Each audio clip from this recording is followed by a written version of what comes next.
say to a WWE fan, if you've not watched this yet, I truly don't understand what.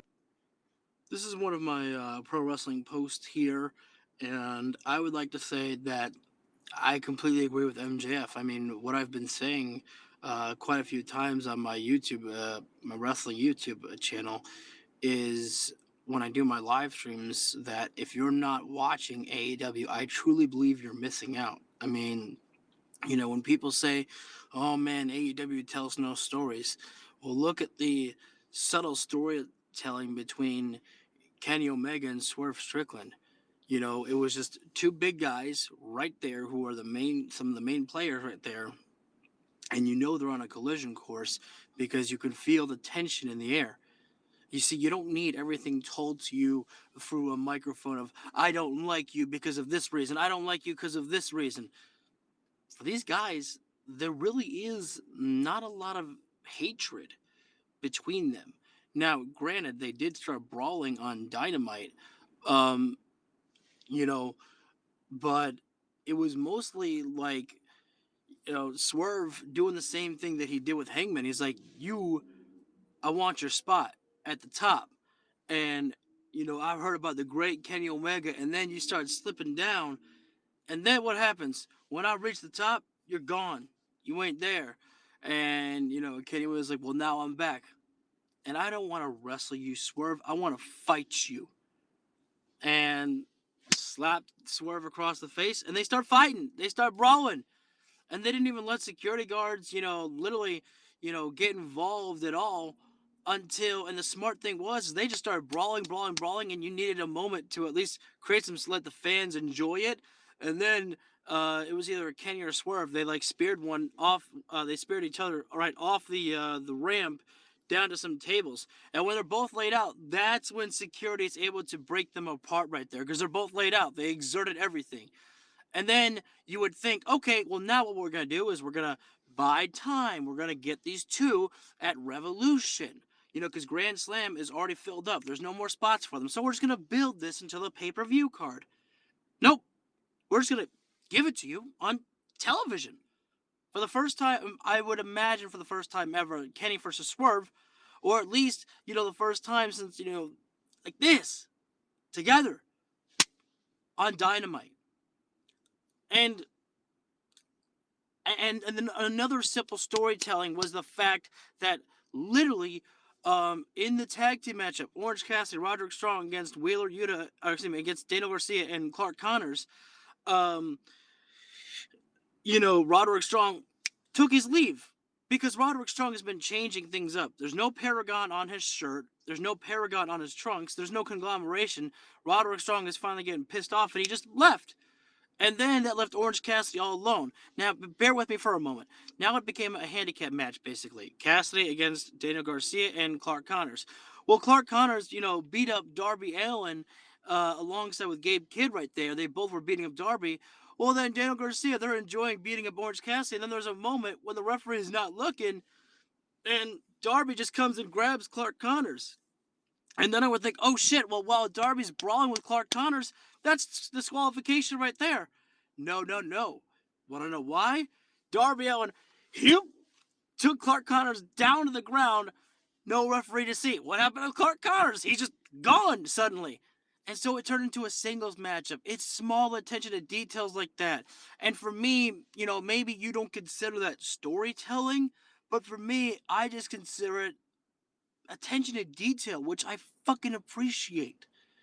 And literally, MJF is right when he said that AEW's got the best pay per views. Like, that is the number one thing that pretty much even every single WWE fan will tell you is like, oh, all they do is just put on the great pay per views. But after that, their weekly television shows suck.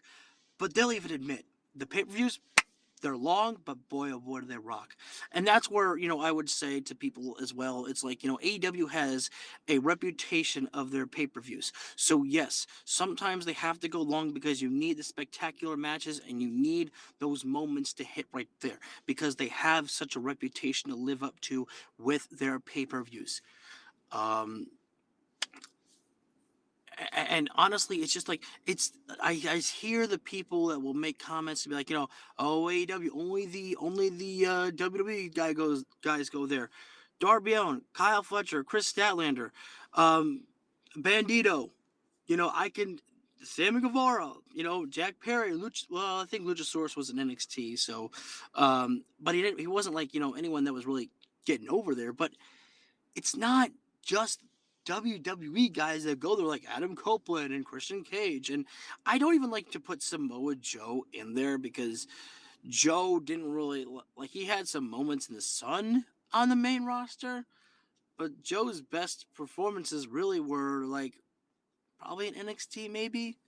I don't know. I mean, he had some good stuff with Brock Lesnar, but that's pretty much all that anyone remembers from Samoa Joe on the main roster was him and Brock, and then that one promo he cut where Orton, AJ, Jeff Hardy, they were all inside the ring. I'm pretty sure there was somebody else there, but you know, I'm just saying that AEW is fucking fun, and I'm passionate about this because as a professional wrestling fan, I really wish that more people would give AEW a try because I really think they would enjoy it. Now, I think the thing that is hard for me to maybe to understand is that maybe it's just not for everybody. I don't know. Maybe there's just some people that truly they're just like, I don't get it. I'll never get it.